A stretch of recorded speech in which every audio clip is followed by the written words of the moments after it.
yeah. Dort goes over out of his way, and this is what gets the reaction from Jokic. So it was just an unnecessary move and unnecessary reaction by me. We are talking about a 3-time MVP, just weeks back from a knee injury that sidelined him for a solid month. He gets deliberately tripped and sent crashing hard onto the hardwood. What Jokic did next had the whole arena freezing in suspense, and his post-game comments might have just sparked the nastiest rivalry in the league, the powder keg. Now, before we even dive into the incident itself, you have to understand the context. This showdown on February 27th, 2026, between Denver and Oklahoma City was not just another regular season hoop game, not even close. This was a collision course months in the making, fueled by playoff vendettas, bad blood, and physicality so intense the refs were blowing whistles before the ball was even in play. If you were not glued to the screen during those first 3 quarters, you would have missed every red flag signaling that this game was about to explode into something ugly. Let's rewind. The Thunder walked in as defending NBA champs, fresh off that 4-3 upset over Denver in last season's Western Conference semis. That series was absolute warfare. Nikola Jokic struck 42 points and 22 boards in Game 1 alone. Aaron Gordon hit a game-winning 3 to steal home court, and it looked like Denver was ready to steamroll, but the Thunder punched back with a 149-106 demolition in Game 2. And from there, OKC hijacked the series. They took 3 of the next 4 and finally slammed the door shut in Game 7. We are talking a 125-93 blowout in OKC, with Shai Gilgeous-Alexander pouring in 35 points in a total dismantling of the Nuggets. That loss haunted Denver all summer. By the time February hit, the Nuggets were starving for payback. They were desperate to prove that championship DNA from 2023 had not vanished. The catch, Denver was reeling. They had gone 4-7 since Jokic returned from a month-long layoff with a hyperextended left knee. Their clutch performance was a disaster, just 1 win against 6 losses in close games during that stretch. The Nuggets looked like a team that could not finish, could not close, and had lost the killer instinct that won them a ring just 2 years prior. Meanwhile, the Thunder were rolling out the red carpet for their own returning star. Shai Gilgeous-Alexander was back after missing 9 games with an abdominal strain, and the Paycom Center was absolutely vibrating. The energy in that building screamed playoffs from the second the doors unlocked. Not going to play the way we did in Denver, like I said. We're going to be physical with these guys. From the opening jump, the Nuggets came out swinging, sometimes quite literally. 2 minutes in, Jokic shoves Isaiah Hartenstein on a dead ball, then lands a forearm on Gilgeous-Alexander post-whistle. What happened next defined the whole night. Gilgeous-Alexander, clearly fed up, snatched the ball and chucked it straight at Jokic, earning an immediate tech. But here is what had Thunder fans seeing red. Jokic got nothing. The crew chief claimed Jokic's contact did not warrant a flagrant, while Shai's throw was a textbook violation. And just like that, less than 3 minutes in, the fuse was lit, but the violence was just getting started. Not even a little.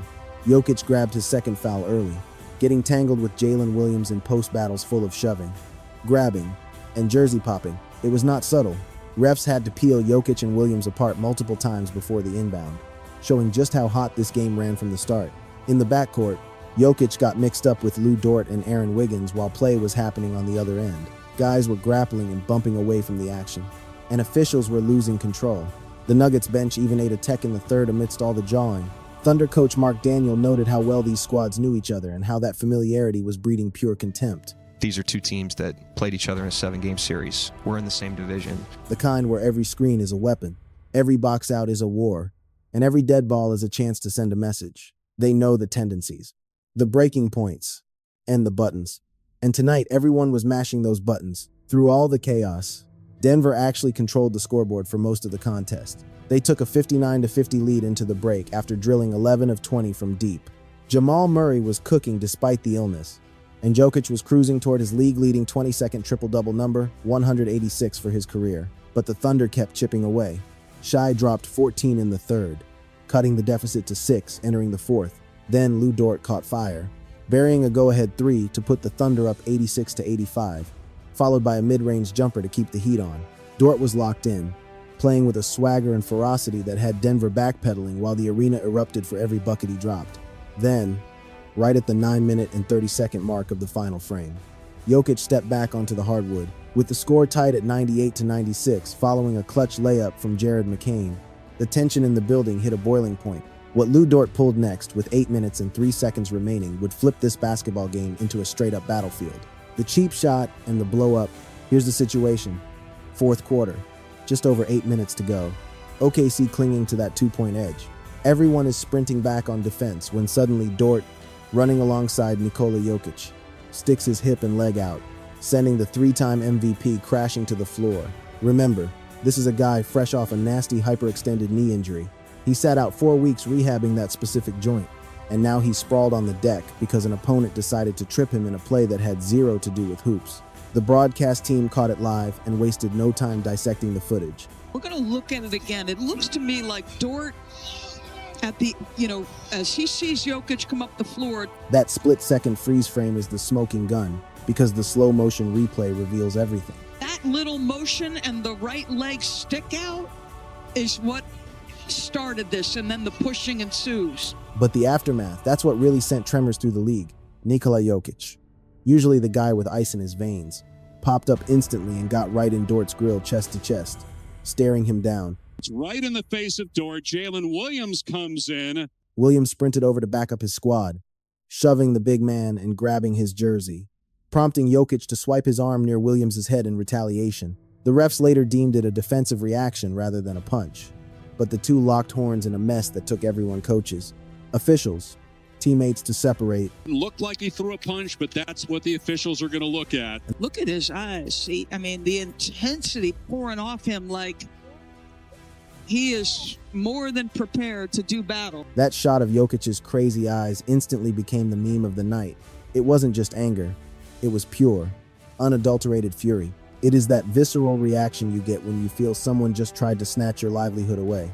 When you have endured the agony of rehab and the fear of a career-ending injury, a move like that does not just tick you off. It feels like an assault on your future. The officials huddled up for about 2 or 3 minutes, checking with the replay center to figure out if anyone was getting tossed. The crowd went silent while players paced around, still chirping at each other as coaches tried to cool tempers. It has been determined that the foul by Lu Dort is unnecessary and excessive. We are upgrading that to a flagrant foul penalty 2. Boom. Flagrant 2 meant an automatic shower. Dort's night was over. Lu Dort is ejected from the game. Following that, we have a technical foul on Jokic and Williams. To clarify, the official report noted Dort's hit had a high risk of injury and sparked a conflict that refused to die down. Jokic and Williams both got hit with technicals, but since no punches actually landed, they got to stay in the game. I'm very surprised they did a flagrant 2. I understand the flagrant 1. It's unnecessary physical contact. Do you agree with it being a flagrant 2? I thought it was a flagrant 1, to be perfectly frank with you. Even the Times, inside the NBA Times crew, was split, with Shaq brushing it off as standard competitive roughness. I wouldn't say it's a flagrant 2. It's just a medium, like it's not even a hard check. It's just like a medium check. Every now and then, Ernie, got to touch people up. Like, this is not a game that, the game is not physical where you just let people run. But Sir Charles wasn't having any of it, and that's where the narrative turned. I disagree with Shaq on that. I don't mind touching guys up. He tripped that man. Barkley then hit the nail on the head regarding the real issue, the injury risk. That context changes this from a typical scrap into something way more dangerous. The reason Joker is sensitive is because once you've been hurt, especially when someone pulls a dirty move like that, you take it personal. And that right there, that is the heartbeat of this entire mess. We are talking about a guy fresh off serious knee rehab getting swept at the legs. Suddenly, basketball takes a back seat. It becomes about putting food on the table, about your future. It is the terrifying reality that one reckless move could end your run in a heartbeat. Scoreboard-wise, the Thunder took it 127-121 in overtime, even with SGA riding the pine during the extra period because of a minutes cap. Before getting tossed, Dort managed to scrape together 12 points and snag 5 boards. Jokic secured his triple-double, 23 points, 17 rebounds, 14 assists, but he struggled from the floor, hitting only 9 of 25. Jamal Murray battled through sickness to drop 39 points and keep Denver in the hunt, but the tank eventually ran dry. Denver folded in the clutch again. But let's be real, nobody cared about the box score. All eyes were on the mics to see what Jokic, Dort, and the coaching staffs had to say about the fireworks once the buzzer sounded. We are talking about the fallout and what happens next. The post-game media scrum is where the narrative really spun out of control, because everyone grabbing that mic had a different angle to work, a different axe to grind, and a specific signal they wanted to blast out to the league. We have to kick this off with the main character, Nikola Jokic, who was still fuming when asked about the trip, and his answer, classic Joker, Short, sharp, and dripping with subtext. Clearly, things had gotten physical. Reporters pressed him for his take on the Dort foul. Here is how the big man laid it out. It is what it is. I am not going to talk about it. It was an unnecessary move and an unnecessary reaction. He denied any ill will. But then he dropped the soundbite that is going to be plastered on every highlight reel for weeks. I do not think those kinds of things belong on a basketball floor. So, it was just an unnecessary move. An unnecessary reaction by me. Unnecessary move. Necessary reaction. That phrase hits different. Jokic was not just recapping the play. He was drawing a hard boundary. He was stating flat out that what Dort did has zero place in this sport. End of discussion. And his own reaction, getting up, getting loud, standing his ground, was exactly what the situation demanded. He was not saying sorry for the heat. He was owning it. When they asked if he was already mad before that play, Jokic brushed it off like a guy with a championship ring on his finger. We know they play physical. They use their hands. They like to flirt with that line. Push the boundaries. But honestly, I think we gave as good as we got.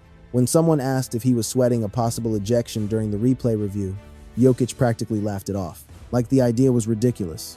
I wanted to know if he thought he was hitting the showers early, and he hit back with 5 words of pure arrogance. I think I did nothing. I did nothing, and you know what? He was spot on.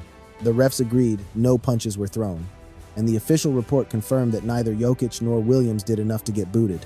Then you have Nuggets coach David Adelman, who delivered what might have been the real headline of the night.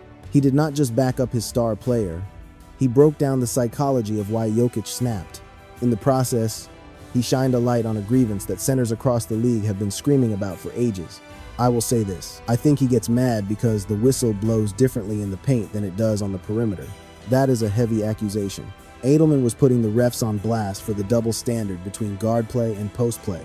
Jokic only went to the line 5 times all night, despite getting hammered on every possession. For a 3-time MVP who makes his living in the trenches, that stat is insulting. It highlights a problem big men have hated for decades. And Jokic, he is not going to shrink away from that contact. He is a competitor. Then Adelman dropped a hint that made March 9th the most anticipated date on the calendar. It did not sound like a guess. It sounded like a guarantee. When we see them again, in 10 days or whatever, I am sure it is going to be the exact same story. Over in the OKC locker room, Mark Daigneault played it cool but calculated. He did not trash Dort.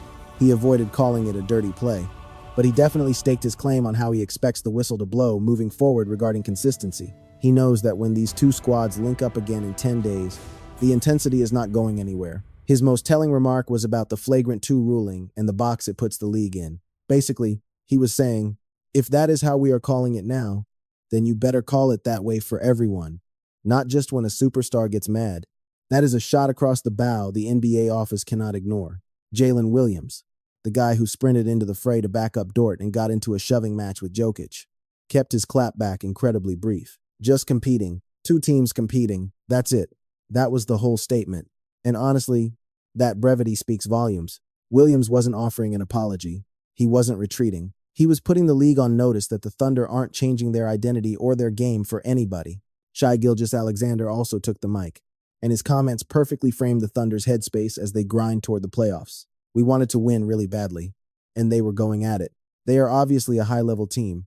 We are a high-level team. Then SGA pivoted to defend his guy, pushing back hard against the narrative that Dort is some sort of villain. Yeah, I don't know. Lu got thrown out, but Lu is not that type of guy. He is just trying to go out there and win. Now, here is where the plot thickens. Lu Dort was completely unavailable for comment after the buzzer. The Thunder shielded him from the media entirely, and that silence was louder than any press conference could ever be.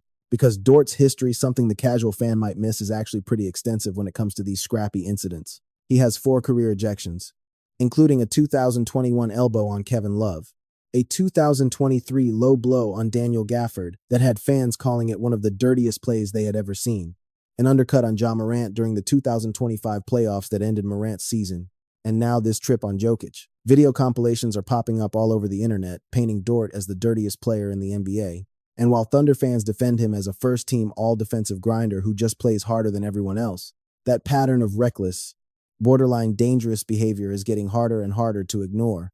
And the online reaction, absolutely nuclear. Social media caught fire with calls for a suspension, with some demanding as many as 10 games, while others defended Dort's play as just competitive physicality in a chippy game that spiraled. As of March 1st, 2026.